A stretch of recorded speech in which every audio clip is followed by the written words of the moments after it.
Hello friend, good afternoon, welcome to your channel Crack WTET primary interview related লক্ষ্যভেদ সিরিজের part 4 নিয়ে আজকে চলে এলাম তোমাদের সামনে। তো যারা চ্যানেলে নতুন তারা অবশ্যই এই কিউআর কোডটি তোমরা স্ক্যান করে আমাদের টেলিগ্রাম গ্রুপে জয়েন হয়ে যেও, অথবা ডেসক্রিপশন বক্সে কিন্তু লিংক দেওয়া আছে, এবং প্রত্যেকেই চ্যানেলটি সাবস্ক্রাইব করে নিও এবং বেল আইকনটিকে অন করে নিও সমস্ত আপডেট সবার আগে পাওয়ার জন্য। প্রত্যেকের জন্য একটি ফ্রি পিডিএফ রয়েছে, সেটি কিভাবে পাবে তোমরা সম্পূর্ণ ভিডিওটি দেখলে প্রত্যেকে বিনামূল্যে পেয়ে যাবে। তো আজকে যে বিষয়গুলি আলোচনা করব, যে এই যে ডিএলএড কোর্স, এখানে প্রথম একটি প্রশ্ন আমরা দেখতে পাচ্ছি স্ক্রিনে, যে আপনি তো ডিএলএড করেছেন, ডিএলএড ফার্স্ট ইয়ার এবং সেকেন্ড ইয়ারে কোন বই আছে বলুন তো। দেখো, এই প্রশ্নটি 2022 সালের ইন্টারভিউয়ে অনেককেই জিজ্ঞাসা করা হয়েছে, এবং বিশেষ করে এডুকেশনের যে কোর পয়েন্ট সেখান থেকে কিন্তু অনেককেই প্রশ্ন করা হয়েছে। তো সেগুলি তোমাদের জানতে হবে, এগুলি আমাদের প্রত্যেকেরই জানা, কিন্তু অনেক সময় কি হয়, সময়ের সাথে সাথে না আমরা অনেকেই ভুলে যাই। তোমরা নিজেরাই যারা ভিডিওটি দেখছো তারা মনে করে দেখো তো যে সবকটি বইয়ের নাম তোমাদের মনে আছে তো। তো এই বিষয়গুলিকে যেন ভুল না হয়, তাহলে কিন্তু অনেক বড় নেগেটিভ দিক তোমাদের জন্য। তো দেখো, এখানে ডিএলএড এ যে ফার্স্ট ইয়ারে যে বইটি রয়েছে, দেখো ফার্স্ট ইয়ারে যে টোটাল মার্কস সেটিও কিন্তু জিজ্ঞাসা করা হয়েছে, যে টোটাল মার্কস কত, 700, এবং সেকেন্ড ইয়ারেও কিন্তু মোট 700 নাম্বার রয়েছে। আর একটা বিষয় বলি, এই যে মার্কসগুলি যখন তোমরা দেখছো তখন এখানে ইন্টারনাল যে অ্যাসাইনমেন্ট এর জন্য কিন্তু 30 ছিল, এবং এক্সটার্নাল অর্থাৎ যে এক্সাম হতো সেটা কিন্তু 70 নম্বরে হতো। এই ছিল টোটাল একটি মার্কস স্ট্রাকচার, সবাই জানো কম বেশি, এটি নতুন করে বলার কিছু নেই। তো এখানে যে বইগুলি ছিল, দেখো প্রথম ইয়ারে ছিল বাংলা শিক্ষণ পদ্ধতি, ইংলিশ, গণিত শিক্ষণ পদ্ধতি, চাইল্ড স্টাডিজ, পরিবেশ, কলা ও চারুশিল্প, স্বাস্থ্য, শারীরিক শিক্ষা। তো যদি মনে হয় স্ক্রিনশট নিয়ে রাখবে, তোমরা স্ক্রিনশট নিয়ে রাখতে পারো। এগুলিরও কিন্তু অনেক ক্ষেত্রে ইংলিশ নাম তোমরা পেয়ে যাবে, সেগুলি কি বাংলা নামে কিন্তু আমি এখানে দেখালাম। দুটোই জিনিসই একই, যে কোনো একটি তোমাদের যেটি ভালো লাগে সেটি বলতে পারো। এবং সেকেন্ড ইয়ারে যে বইগুলি রয়েছে, সেকেন্ড ইয়ারে এই বইগুলির মধ্যে একটি বিষয় কিন্তু এখানে রয়েছে, যে শিক্ষা অধ্যয়ন। এখানেও কিন্তু মোট নাম্বার রয়েছে 700, কিন্তু এখানে প্যাটার্নটা একটু আলাদা। অনেকেরই মনে আছে, যাদের মনে আছে তোমরা অবশ্যই কমেন্ট করো যে হ্যাঁ মনে আছে। তো এই যে শিক্ষা অধ্যয়ন অর্থাৎ এডুকেশনাল স্টাডিজ, এর যে কোডগুলি রয়েছে সেগুলি একটু তোমরা জেনে রাখার চেষ্টা করো। CC02 কিন্তু শিক্ষা অধ্যয়ন। এরপরে দেখো সমকালীন শিক্ষা, কন্টেম্পোরারি স্টাডিজ, হয়তো অনেকেরই মনে পড়বে বা অনেকেই জানো এগুলো। CC03 পাঠ্যক্রমের শিক্ষণ বিজ্ঞান অর্থাৎ পেডাগোগি অ্যাক্রস কারিকুলাম, এটির যে ছিল সেটি কিন্তু রয়েছে CC04। এরপরে যে কম্পিউটার অ্যাপ্লিকেশন ইন এডুকেশন, এখানেও কিন্তু এর যে এটি রয়েছে, এটির কিন্তু রয়েছে CC05।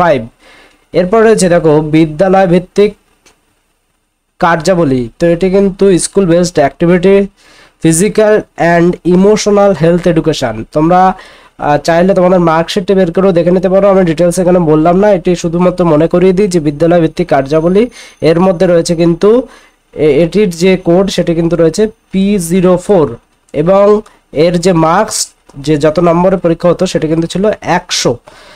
আর এটির নাম ছিল school base activities physical and emotional health education. তোমরা চাইলে এটিও বলতে পারো, ইন্টারভিউ রুমে জিজ্ঞাসা করলে এটিও বলতে পারো যে সাবজেক্টের নাম। তোমাদের প্রত্যেকের মার্কশিটে কিন্তু এটি পেয়ে যাবে।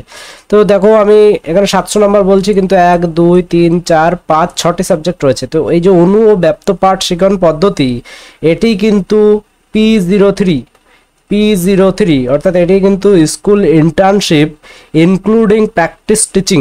তো এর নম্বর ছিল কিন্তু 200, যার মধ্যে 100 কিন্তু ছিল ইন্টারনাল এবং বাকি 100 ছিল এক্সটার্নাল। অবশ্যই প্রত্যেকেরই এটি কিন্তু করতে হয়েছে। তো এই বিষয়টি প্রত্যেকেই জানবে। এই যে অনু ব্যাপ্ত পাঠ পদ্ধতি, এটি এই সাবজেক্ট যেটি নাম, এটি কিন্তু এটি যদি বলো বিদ্যালয়ে অনু ব্যাপ্ত পাঠ শিক্ষণ পদ্ধতি তাহলেও ঠিক আছে। যদি কেউ বলে school based activities, school internship including practice teaching, এটি তোমাদের বলতে হবে school internship including practice teaching, অনুব্যাপ্ত পাঠ শিক্ষণ পদ্ধতি। আর বিদ্যালয় ভিত্তিক কার্যাবলী যেটিকে বললাম অর্থাৎ P04, যার কোড নম্বর সেটি ছিল school based activities physical and emotional health education. তোমরা চাইলে নোট করে নিতে পারো, যার কোড P04, এটি ছিল 100 নম্বরের। এবং P03 অর্থাৎ school internship including practice teaching, এটির মার্কস কিন্তু রয়েছে 200, যার মধ্যে 100 ইন্টারনাল 100 এক্সটার্নাল। তো সংক্ষেপে বিষয়টি বলে দেওয়ার চেষ্টা করলাম। এরপরে চলে আসো যে মূল্যায়ন বলতে কি বোঝো। আমি বারবার বলেছি যে কোনো কোর বিষয় যেন মিস না হয় পরীক্ষায়। তুমি একটা আননোন একটা প্রশ্ন যে আফ্রিকার প্রেসিডেন্টের নাম কি পারলে না, তাতে কোনো নেগেটিভিটি নেই। কি পারো না পারো তার প্রমাণ কিন্তু আগেই হয়ে গেছে। তো বেসিক কিছু জিনিস যেন ভুল না হয়, এটি মূল উদ্দেশ্য আমাদের। সেই জন্য এই বিষয়গুলি একবার তোমাদের মনে করিয়ে দেওয়া। দেখো এখানে মূল্যায়ন বলতে কি বোঝায়। তো দেখো, একটি আলোচ্য বিষয় শিক্ষার্থীরা যথাযথ আয়ত্ত করতে পারলো কিনা তা বোঝার পদ্ধতি হলো মূল্যায়ন। তো সংক্ষেপে একটু তো বলবেই, তারপরেও যদি দেখো যে সময় পাচ্ছ, তখন তুমি বলতে পারো যে মূল্যায়নের কিছু উদ্দেশ্য রয়েছে। যেমন শিক্ষার্থীর অগ্রগতি নির্ধারণ করা, 1 নম্বর বলতে পারো যে শিক্ষার্থীর অগ্রগতি নির্ধারণ করা। 2 নম্বর একটু বলে দিলে শিক্ষক ও শিক্ষণ পদ্ধতির কার্যকারিতা যাচাই, যে কোনো শিক্ষক যিনি সে পড়িয়েছে কিন্তু শিক্ষার্থীরা উত্তর দিতে পারছে না, তার মানে কি পড়ানোরও কোনো ত্রুটি থাকতে পারে, তার জন্য রিমিডিয়াল টিচিং দেওয়া যেতে পারে। তো সেই বিষয়টিও বুঝতে পারা যাবে কিন্তু এই মূল্যায়নের মাধ্যমে। 3 নম্বর কি, ভবিষ্যৎ শিখন পরিকল্পনা ঠিক করা, যে দেখা গেল কোনো শিশু বুঝতে পারছে না, তো তাকে অন্য কিভাবে বোঝানো যায়, সেই বিষয়টিও কিন্তু এখান থেকে একজন শিক্ষকও বুঝতে পারবে শিক্ষার্থীর মাধ্যমে।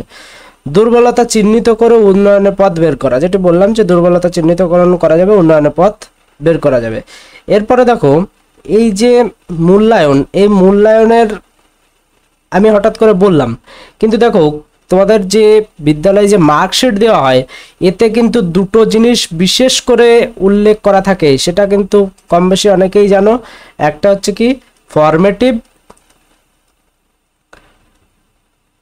এবং আরেকটি হচ্ছে কি সামেটিভ।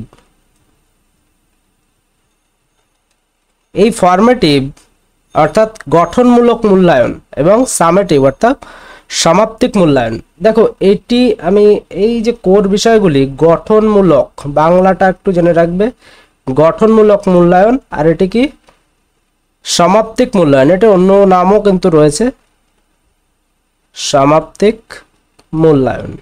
এর একটি অন্য নাম রয়েছে, অন্য নামটি যদি কেউ জানো তাহলে তোমরা কমেন্ট করে জানাও, এটি বললেও তোমাদের হবে। তো অর্থাৎ কি গঠনমূলক মূল্যায়ন কি জিনিস, দেখো শেখা চলাকালীন যখন কোনো কিছু শেখানো হচ্ছে, সেটি চলাকালীন যদি শিক্ষার উন্নতি করার জন্য যে বিষয়গুলি করা হয়, যেমন হোমওয়ার্ক, ক্লাসে প্রশ্ন করা, এগুলি কিন্তু এই গঠনমূলক মূল্যায়নের মধ্যে অন্তর্ভুক্ত। এরপর দেখো সমাপ্তিক বা সামেটিক কি বললাম, কোনো অধ্যায় শেষ হলো, তোমরা যেমন জানো যে ফার্স্ট ইউনিট টেস্ট হয়, সেকেন্ড ইউনিট টেস্ট হয়, থার্ড ইউনিট টেস্ট হয়। অর্থাৎ কোনো কিছু বিশেষ একটি টার্গেট দেওয়া থাকে যে এই চ্যাপ্টারগুলো আমরা বিশেষ করে প্রাথমিক বিদ্যালয়ের ক্ষেত্রে কিন্তু জানি যে 3 ভাগে ভাগ করে দেওয়া হয় ক্লাসের যে সমস্ত, ধরো আমি বললাম যে 120 পাতার একটি বই, তাতে মোটামুটি এইভাবেই ডিফারেন্স মানে 3টে ভাগ করা থাকে, যে প্রথম 40 পেজ ফার্স্ট পরীক্ষায়, সেকেন্ড 40 পেজ সেকেন্ড পরীক্ষায়, থার্ড 40 পেজ থার্ড পরীক্ষায়, একটু এদিক ওদিক হতে পারে। তো এইভাবে কিন্তু মোটামুটি ফার্স্ট সেকেন্ড থার্ড সিলেবাসটা নির্ধারণ করা হয়। এইবার দেখা গেল যে প্রথম সিলেবাস, প্রথম ফার্স্ট ইউনিট টেস্টের ক্ষেত্রে টাইম ওভার হয়ে গেল, অর্থাৎ 40টা পেজ পড়া হয়ে গেল। তারপরে যে পরীক্ষা বা পরীক্ষাটি নেওয়া হচ্ছে, বা বছরের শেষ যে পরীক্ষাটি নেওয়া হচ্ছে, বার্ষিক পরীক্ষা যেটি নেওয়া হচ্ছে, সেটি হচ্ছে সমাপ্তিক মূল্যায়ন। বর্তমানে তো বার্ষিক পরীক্ষা বলে কিছু হয় না, 3টে ইউনিট টেস্ট রয়েছে, সেই জন্য আমি এই বিষয়টি বললাম যে কোনো অধ্যায় বা কোর্স শেষে যে মূল্যায়নটি করা হচ্ছে সেটি হচ্ছে কি সামেটিভ এভালুয়েশন। তোমরা এই দুটো জিনিস কিন্তু মার্কসটা বিশেষভাবে উল্লেখ দেখবে। এইবার এই বছর একটা নতুন সংযোজন হয়েছে, যেটা কিন্তু 1 থেকে 8 পর্যন্ত প্রোগ্রেস রিপোর্ট কার্ড হচ্ছে, যেখানে হলিস্টিক প্রোগ্রেস রিপোর্ট কার্ড যার নাম রয়েছে, যেখানে কিন্তু একটি বিষয় এলপিসিডি, এই যে বিষয় এলপিসিডি, এটি বিশেষ গুরুত্বপূর্ণ বিষয় রয়েছে। এই এলপিসিডি নিয়ে অন্য একটি ভিডিওতে আলোচনা করব, এই ভিডিওতে আলোচনা করতে গেলে অনেকটা বড় হয়ে যাবে। তো আর একটি বিষয় বলে দিই যে মূল্যায়ন শুধু এই দুটো বিষয় কি, অন্যভাবেও কিন্তু মূল্যায়ন করা সম্ভব। যেমন কি আন্তঃব্যক্তিক মূল্যায়ন বা পিয়ার অ্যাসেসমেন্ট, যেটিকে আমরা বলবো পিয়ার অ্যাসেসমেন্ট। এটি কি সহপাঠীরা একে অপরের কাজকে মূল্যায়ন করবে। যেমন গ্রুপ লার্নিং আমরা যেমন জানি যে একজনের নেতৃত্বে 5 জন স্টুডেন্ট বসানো হলো, তাহলে বাকিরা কেমন করছে সেটি মূল্যায়ন করবে ওই যে গ্রুপের যে টিম লিডার আছে, সে কিন্তু মূল্যায়ন করতে পারে। এই যে বিষয়, বা একজন দুজনকে লিখতে দেওয়া হলো, এর খাতা এ এবং বি, দুজন ব্যক্তি দুজনকে লিখতে দেওয়া হলো, এর খাতা বি দেখবে, বির খাতা এ দেখবে। এই যে বিষয়টা, এটা হচ্ছে আন্তঃব্যক্তিক মূল্যায়ন বা পিয়ার অ্যাসেসমেন্ট। সহপাঠীরা একে অপরের কাজকে মূল্যায়ন করা, এটিও কিন্তু এক প্রকারের মূল্যায়ন। শুধুমাত্র ভেবো না যে এটি এই সামেটিভ এবং ফর্মেটিভ ছাড়া আর কিছু নেই, এটি কিন্তু ভাবার কোনো কারণ নেই। তো এটিও কিন্তু পিয়ার অ্যাসেসমেন্ট বা আন্তঃব্যক্তিক মূল্যায়ন। স্বমূল্যায়নও রয়েছে, শিক্ষার্থীর নিজের কাজ নিজেরা মূল্যায়ন করবে, এটিকে বলা হয় সেলফ অ্যাসেসমেন্ট। সেলফ অ্যাসেসমেন্ট এটিও কিন্তু রয়েছে। সেলফ অ্যাসেসমেন্ট অর্থাৎ নিজের কাজ নিজে মূল্যায়ন করবে, এটি কিন্তু সেলফ অ্যাসেসমেন্ট রয়েছে। তো প্রাইমারি ইন্টারভিউ প্রিপারেশনের জন্য আমাদের মোট 3টে পিডিএফ রয়েছে, তোমরা তো জানোই, আমি ডিটেলস আর এখানে বলছি না। যাদের পিডিএফ 1-এ কী রয়েছে, 2-তে কী রয়েছে, 3-তে কী রয়েছে, এখানে তোমরা দেখতে পাচ্ছ, তোমরা স্ক্রিনশট নিয়ে দেখতে পারো। টোটাল 3টে পিডিএফে মোট 480টি পেজ রয়েছে।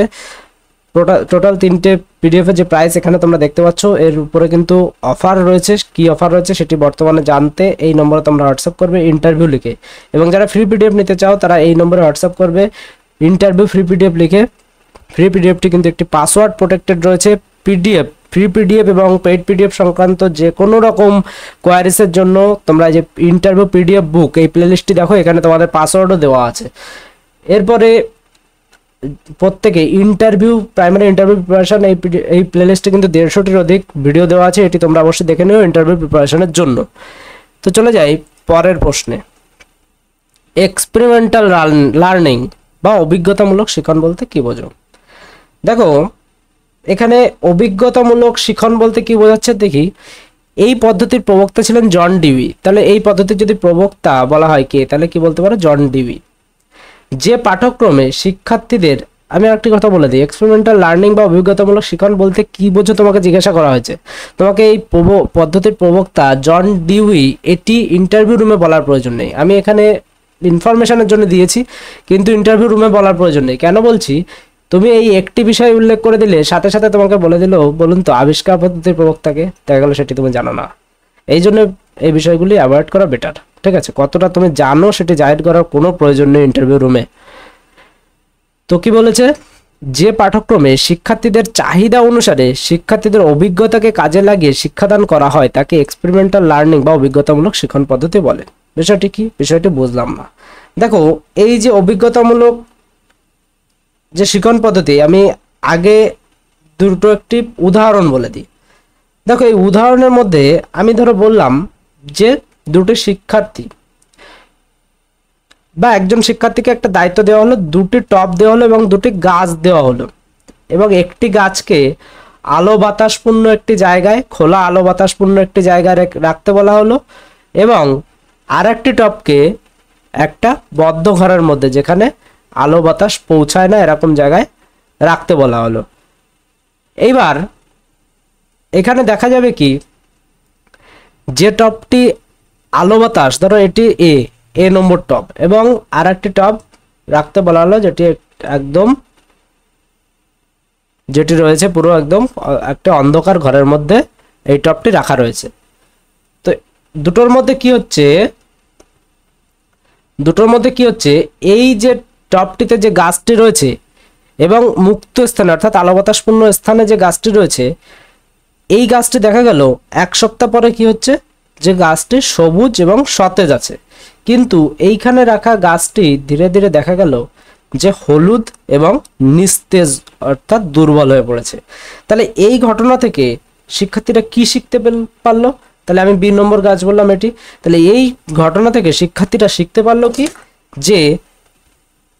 যে স্থানে সূর্যালোকের উপস্থিত আছে সেইখানে কি হয়, গাছ ভালো জন্মায়, এবং যে স্থানে সূর্যালোক বাতাসের উপস্থিতি কম বা নেই সেইখানে কিন্তু গাছেরা ভালো জন্মায় না, বা গাছেরা ভালোভাবে বৃদ্ধি হয় না, গাছে ভালো করে বৃদ্ধি হয় না।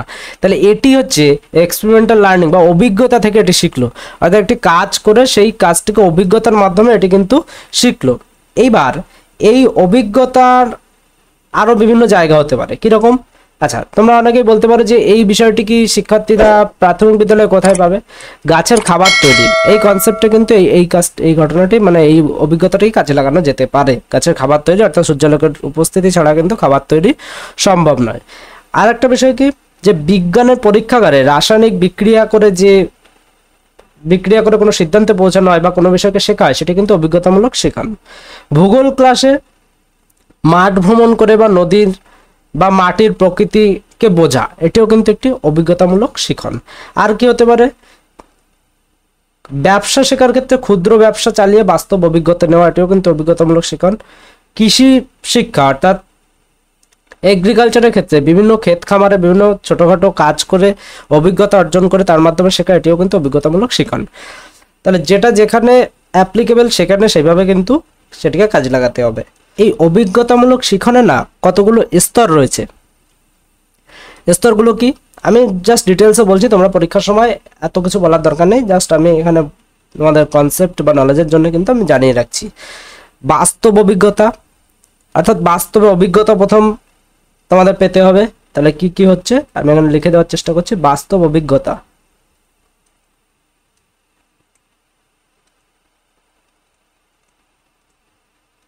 বাস্তব অভিজ্ঞতা। 2 নম্বর পর্যবেক্ষণ ও প্রতিফলন,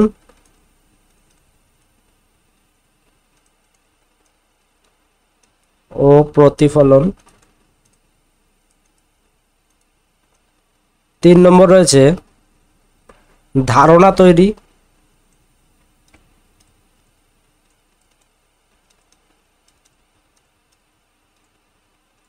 এবং 4 নম্বর যে বিষয়টি রয়েছে সেটি হচ্ছে কি চর্চার মাধ্যমে প্রয়োগ বা প্রয়োগ লিখে দিই। তাহলে তুমি প্রথমে দুটো গাছকে আলাদা জায়গায় নিয়ে বুঝতে পারলে, সেটি বাস্তব অভিজ্ঞতা অর্জন করলে। তারপরে পর্যবেক্ষণ করলে পরে যে জায়গায় আলো বাতাসপূর্ণ ছিল সেই জায়গায় কি হচ্ছে ভালো, সেই গাছটি ভালো সতেজ রয়েছে এবং আলো বাতাসহীন স্থানে সেই গাছটি দুর্বল হয়ে পড়েছে। তা থেকে একটি ধারণা তোমার তৈরি হলো যে সূর্যালোকের উপস্থিতিতে গাছ ভালো বৃদ্ধি হয় এবং সুন্দর সতেজ এবং সবুজ থাকে। এবং প্রয়োগ কি বাস্তবে পরবর্তীতে তুমি গাছ লাগানোর ক্ষেত্রে তুমি সবাইকে সাজেস্ট করবে যে আলো বাতাসযুক্ত স্থানে কিন্তু গাছ লাগাতে হবে, বা সেটি শিক্ষার্থীদের শেখালে বা শিক্ষার্থীদের এই বিষয়টিকে বুঝিয়ে পরবর্তী বিষয় যেমন গাছের খাবার তৈরি এই বিষয়টিকে তুমি বোঝালে, তাহলে তারা বিষয়টিকে আনন্দ সহকারে নিল। এটি হচ্ছে অভিজ্ঞতামূলক একটি শিখন। তো মোটামুটি এই আপডেট আজকে ছিল। এর পরবর্তী ভিডিওতে মোটামুটি সবগুলি কভার করে দেওয়ার চেষ্টা করছি। যারা 2022-এর ইন্টারভিউয়ের যে সমস্ত প্রিভিয়াস ইয়ারের প্রশ্ন দেখতে ইচ্ছুক তারা আমাদের ইন্টারভিউ প্লেলিস্ট অবশ্যই ভিজিট করো, সেখানে কিন্তু অনেকগুলো ভিডিও দেওয়া আছে। Thank you.